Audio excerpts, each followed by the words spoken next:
యాక్చువల్గా నేను 3ంటికి అని చెప్పింది, 1 అయింది, నువ్వు వచ్చేసే అంది. నీకేమైనా పని ఉంటుందా నాన్న కొంచెం అనేది లేదు, ఇక అన్నీ వదులుకొని నేను కూడా వచ్చేసాను.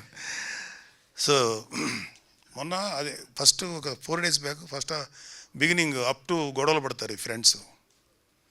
ఇది ఈ రిజర్వేషన్ ముందు అక్కడితో ఆపేసాను. ఈ సినిమా చూడబుద్ధి కాదు, ఎందుకంటే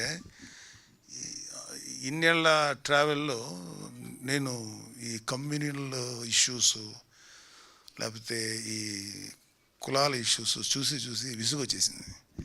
అంటే ఈ సొసైటీ ఇంతేమో ఇంకెంతకంటే మార్చలేము అని అనిపించింది. కానీ తర్వాత సరే ఇవాళ ఫ్రెష్గా కాఫీ తాగుతా మిగతా సినిమాతో చూశాను. Wonderful Vamsi, wonderful cinema. Length 2.5 hours కదా, 2 hours 31 minutes అన్నాడు. యాక్చువల్గా వీళ్ళు ఈ ఎంసెట్ ఎగ్జామ్ రిజల్ట్స్ వచ్చిన తర్వాత మా ర్యాంకుల గురించి వెళ్తారు. అబ్బాయి పేరు ఏం క్యారెక్టర్, పిక్చర్లో ఏం క్యారెక్టర్, రవియా, ఇడ్లీ మామగాడు. అక్కడి నుంచి సినిమా నువ్వు సెకండ్ హాఫ్లో జాతర ముగిసేదాకా, అంటే it is more than 70 minutes of film. అంటే ఆల్మోస్ట్ ఒక ఫుల్ ఫిలిం యాక్చువల్గా చెప్పాలంటే. అంత గ్రిప్పింగ్గా ఎలా తీసాడో, ఎంత అద్భుతంగా తీసాడు, చాలా గ్రిప్పింగ్గా ఉంటుంది. ఇక ఎలక్షన్స్ అనే పార్టు యాడెడ్గా ఉన్న సినిమాకి ఏమి నష్టం కలిగించలేదని నాకు అనిపించింది. అది ప్రజెంట్ ఉన్నటువంటి పొలిటికల్ సినారియోని చాలా బాగా తీశాడు. ఎందుకంటే రెస్పాన్సిబిలిటీ లేనటువంటి చాలామంది నా ఒక్క ఓటుతో ఏమవుతుంది ఎవరన్నా ఇంకా అని అట్లాగంటే ఆలోచన, ఎందుకంటే మేము ఫేస్ చేసాం అలాంటి మాటలు. అందరూ మనతోనే ఉంటారు, అందరూ మనతోనే మీకన్నా ఎవడన్నా గెలుస్తారు అనేవాడు. నాకు ఎందుకో డౌట్ వచ్చేది. నేను ఎంపీగా నిలబడ్డాను నరసాపురం, ప్రతివాడు మీరే కొడతారనేవాడు. నాకు కొంచెం భయంగా ఉండేది, డౌట్గా ఉండేది. నా డౌటే కరెక్ట్ అయింది, గెలవలేదు, 3rd పొజిషన్ వచ్చాను నేను. సో ఈ 2 రాజకీయాలను చూసిన తర్వాత ఆ సినిమాలో మా జనసేన ప్రస్థానం 2019 దాకా అనుకోవచ్చు మీ సినిమాని అక్కడ దాకా. అందుకే నాకైతే ఇంట్రెస్టింగ్ అనిపించింది.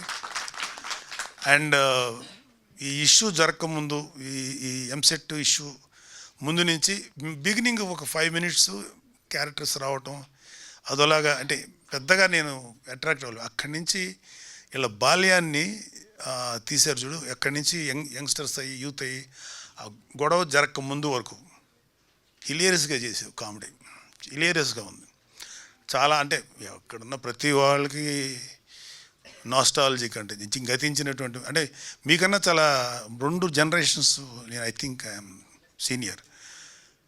2011లో చూపిస్తారు కదా మీది క్రికెట్, ధోని ఆడటం. అప్పుడు నేను లైఫ్లో భయంకరంగా దెబ్బతిని అప్పుడే ఆ సినిమా చూసి గేమ్ చూశాను. ఒక చిన్న ఒక ఏదో తెలియని ఒక సైకలాజికల్ సపోర్ట్, అది అక్కడితో స్టార్ట్ అవుతుంది మీది. నాది అక్కడితో నా కెరీర్ అక్కడితో ఆపేశాను. సో కానీ వీళ్ళందరిది విలియమా, అతను చర్చి వెళ్తాం, ఒక అమ్మాయిని లైన్ వేయటం, అమ్మాయినికి ముద్దు పెట్టాలని చేయటం. ఇంకొక అతను ఎవరు అబ్బాయి వచ్చాడా, ఇంకొక అతను రాలేదు కదా, అతను వీడియో క్యాసెట్లు తెచ్చిన, ఇదే క్యాసెట్లు కదా, CDs తెప్పించుకొని అమ్మాయి చూడటం, చిన్న బ్లాక్మెయిలింగ్ ధోరణిలో అవన్నీ చేశారు. తర్వాత అబ్బాయి శివ తను కథ స్టార్ట్ చేయటం, అతను ఒక ముస్లిం అమ్మాయిని చేసి సిస్టర్ అవుద్రా అంటే కొట్టేస్తా ఏముంటుంది, ఏముంటుందండి ఫ్లేమ్స్, అంటే మాకు లేదు అది గేము, అది ఉండేది. ఫ్లేమ్స్కి ఇన్వాల్వ్ అయ్యి, అంటే చాలా సరదా గడిచిపోయింది. అంటే మేము కూడా కొన్ని చేసి ఉంటాం కదా ఆ ఏజ్లో. మావి కూడా ఒక 1-way ట్రాఫిక్ లవ్స్, వాళ్ళు మా ముఖం చూసేవాళ్ళు కాదు, పాడు కాదు, వాళ్ళతో మేము ఇలా మోగ్గా ఆరాధించేవాళ్ళం, పట్టించుకునేవాళ్ళు కాదు.